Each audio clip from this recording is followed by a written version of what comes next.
Today, we shall be exploring the most iconic piece of headwear of the Middle Ages, the not a Hennin. So join me today for an absolutely not comprehensive dive through this hat that has fascinated and generated scorn for centuries.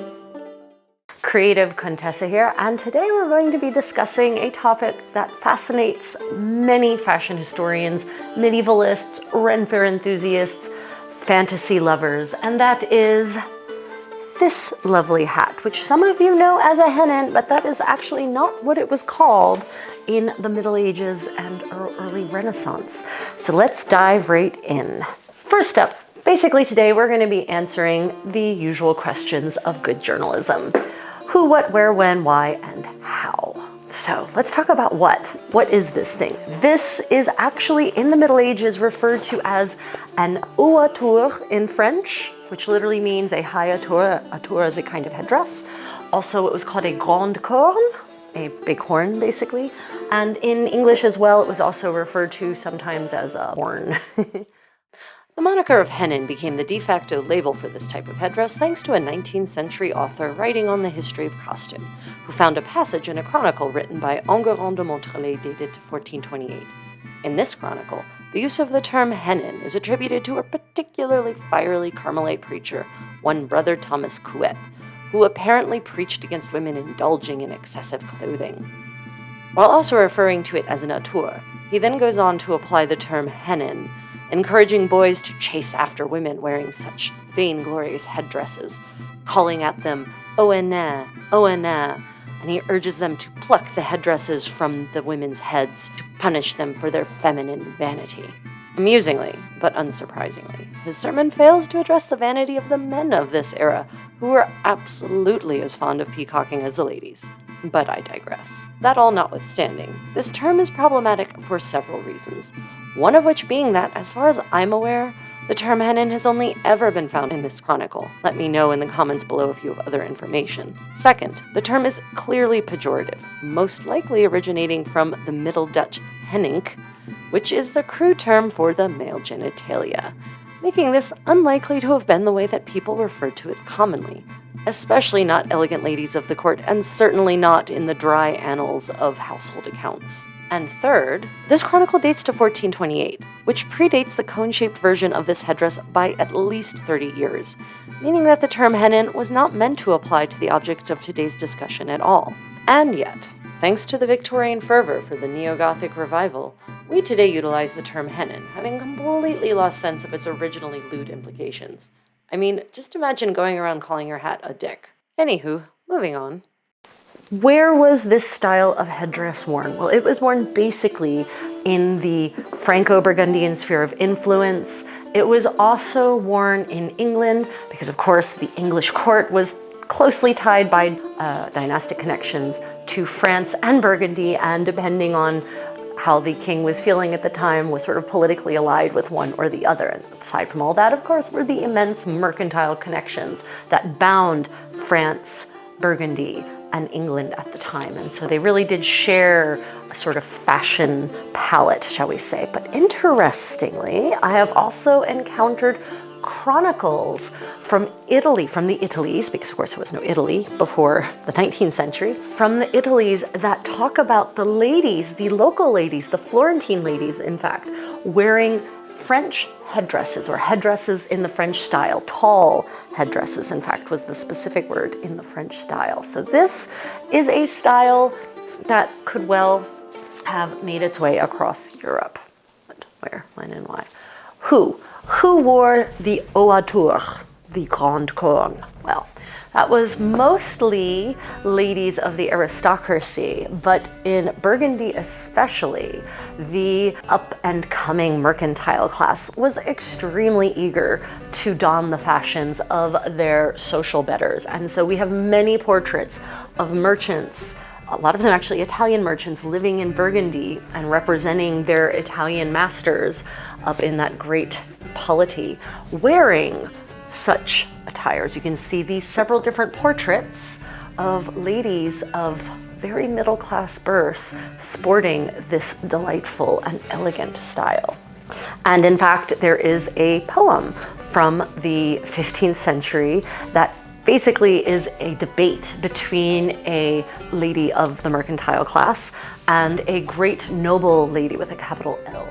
The bourgeoise basically accuses the lady of thinking herself superior because of the height of her headdress, while the lady outright states that wearing a hood shows a lack of class, literally, and that her lofty hat entitles her to a place above the good woman. In an era before tacky fashion labels were blazoned across our bodies, a privilege for which we stupidly pay, such visible signs were essential for identifying the right sort of people.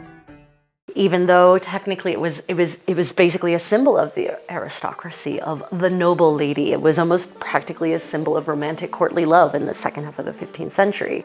But that being said, we have the middle class who most assuredly also trying to ape their betters, also donned the haut à tour, or just the à tour in the case of, say, this flower pot style, this sort of truncated à tour, as it were. So the haut à tour seems to have been in fashion, at least in this shape, in the horn shape, from about the 1470s to the 1480s. But as a tour go, as headdresses go, of course, they started really, it sort of has its birth in the 1420s, and then the headdresses become more elaborate. You have, of course, the two-lobed à tour, and then you've got, you know, these different shapes and heights with different levels of veiling, until eventually it gets contracted down to just this single cone protruding off of one's head. So depending on your style, 1420s through to the 1480s, and some may claim 1490s, but I really feel that by the 1490s, this was out of fashion and it was just down to basically what we call hoods at that point, gabled hoods, all sorts of hoods. Why? Why were they worn? Well, it's a fashion. I mean, you can ask that question about so many different fashions, and sometimes there are practical answers, and sometimes it's just a question of aesthetics and looking different than the generation looked before you, or even than the court that was in power before you looked, or copying a fashion from someone else. I've personally read some theories that the haut à tour, or the grande corne, has its origins in Tang Dynasty China, which makes no sense because that would predate the fashionable item in Europe by a millennia, not even centuries, but 1,000 years basically. And then I've also heard some theories that it comes from certain parts of the Middle East and the sorts of headdresses that they wear called a tontour.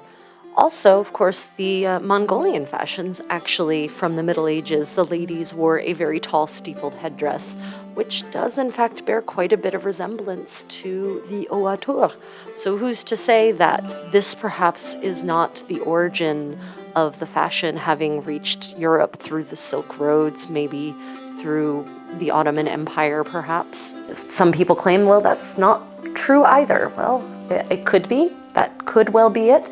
Or it could just have been sort of the natural evolution of going from 14th century headdress styles and hairstyles, which are more or less very close to the head, and just a tendency to do something different and more different and more different until finally you reach the full elevation of the haut à tour.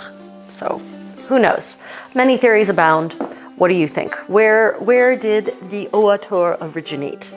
Pure fashion, pure aesthetical choice, or influence from other cultures outside of the Franco-Burgundian sphere of influence? Combination of all of the above. Let me know in the comments below. How's that for a prompt for engagement? If you're enjoying this, please do take a moment to hit that thumbs up and leave a comment. That really helps get my content in front of more people and allows my work to thrive. And if you're feeling really supportive, then consider becoming a patron on Patreon. It comes with a host of perks, including discounts on my workshops and events. Okay, back to the question of the haut à tour. How? Now that is an interesting question and one that many people have debated. How on earth did this thing stay on a lady's head? And in fact, based on the primary source evidence that I have extracted about the haut à tour, it seems it was a problem. And in fact, that when one wore a veil on this, the wind could turn the veil into wings, and it would be, the whole entire headdress would just be carried away, as discussed by chroniclers, observers of the era. So how can you make it stay on your head? Well, when I made this particular haut à tour 12 years ago, No, that seems not long enough ago. 17 years ago, I can do basic math. 17 years ago, when I constructed this, 16 years ago, I can do math. 16 years ago, when I constructed this, I had some theories. And in fact, this one has been remade since then. And when I made the original one, it was perfectly designed in such a way that it just sat on my head, no problem. It kept itself on because the angle was right and the weighting was right and the way it fit on my head was perfectly right. But fast forward to 2016, and unfortunately, the frame in here had taken quite a beating. And so I reconstructed it anew with new framing inside, and we'll talk about that in a minute, vellum specifically. And when I reconstructed it, the things were just different enough that it did not quite keep itself on my head. And so I had to come up with a very invasive way of making it sit properly on my head. And that was to create a shelf in the back of my head with braids that were hair taped into place. And then that shelf kept this in a proper pose. But before I ruined it by reconstructing it and not getting it exactly right, it actually sat there perfectly on its own. That might not answer your question. Some ladies some ladies put their hair into a bun that sits here, and then they actually pin the atour to the bun.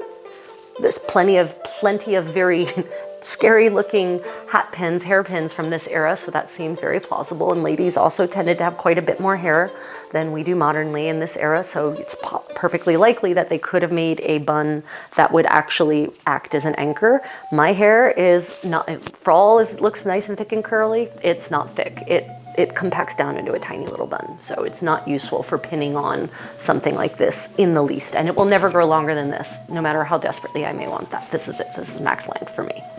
Yay, genetics. Other methods for securing to heads. Well, if you start looking at a lot of imagery from this era, specifically portraits. I always look at portraits. So, brief break. There are two primary, when it comes to painting anyway, well, even sculpted art, any kind of art, there are two types. There's allegorical, legendary, fantastical, sort of all fall in the same category.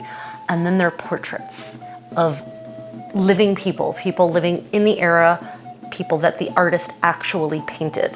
So this is a difference between posthumous portraits, which you should never trust when it comes to any sartorial detail whatsoever. So I always try to find portraits or depictions, representations of a person who was living in the same moment in which the artist existed and who was intended to depict them as a person, nearly always a patron, because in that case, the artist is depicting them photographically versus depicting them in some kind of allegorical fashion. So you always have to consider your visual sources through those lenses. Is this fantastical, allegorical, legendary, sort of historiographical? So how they thought someone in the 12th century dressed? Or is this a person, the kind of person or a person whom the artist encountered multiple days in order to take their likeness and make a photographic style painting? Always look for the photographic style paintings when you're trying to confirm your suspicions about fashion and hair and details about daily life, right? Okay, back to your regularly scheduled lecture on the atour. Other methods for securing this to your head. If you start looking at portraits, if you look at the donor portraits that are part of triptychs, for example, from the Franco-Burgundian realm, sometimes even in England, what you're going to start seeing is this band around young ladies' heads, usually prepubescent or maybe just sort of entering puberty, but not quite through puberty yet. And their hair is drawn back into a bun or a ponytail, or even just drawn back and left to flow freely. And then this band is around their head, going around sort of this diagonal here. And there's a loop on the front, as there is on mine. And that same loop is the loop you see on the foreheads of all these ladies wearing these various kinds of atours. So what that means is, in my opinion, is this was the foundational piece. The band was the foundational piece even on grown post-pubescent ladies' heads. And then the hennin can be actually pinned to that, even though I've not yet found visual evidence of the hennin being pinned to that band, but it can be pinned to that band. And that band usually seems to be made of some kind of three-dimensional fabric, that being velvet.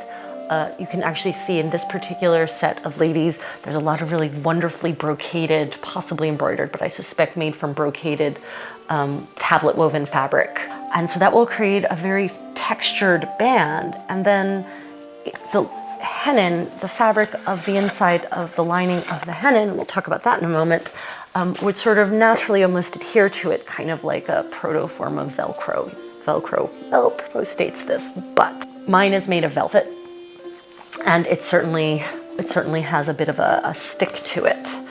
So that is one way in which these could have well been secured to the head. So what about you? If you wear a nature, how do you secure yours to your head? Does it just sit by virtue of how it's balanced naturally upon your pate? Or do you use some other method, your hair or the band, hair in combination with the band, pins? How do you keep it on? On the next episode, we will delve into the exciting topic of the construction and materials of the not a hennin, along with my lessons learned and plans for my revamp of this classic statement piece. In the meanwhile, stay creative and stay tuned for your moment of medieval Italian city kitty zen.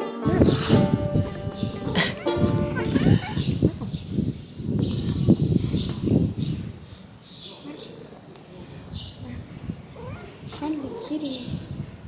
Città della Pieve kitties are so friendly.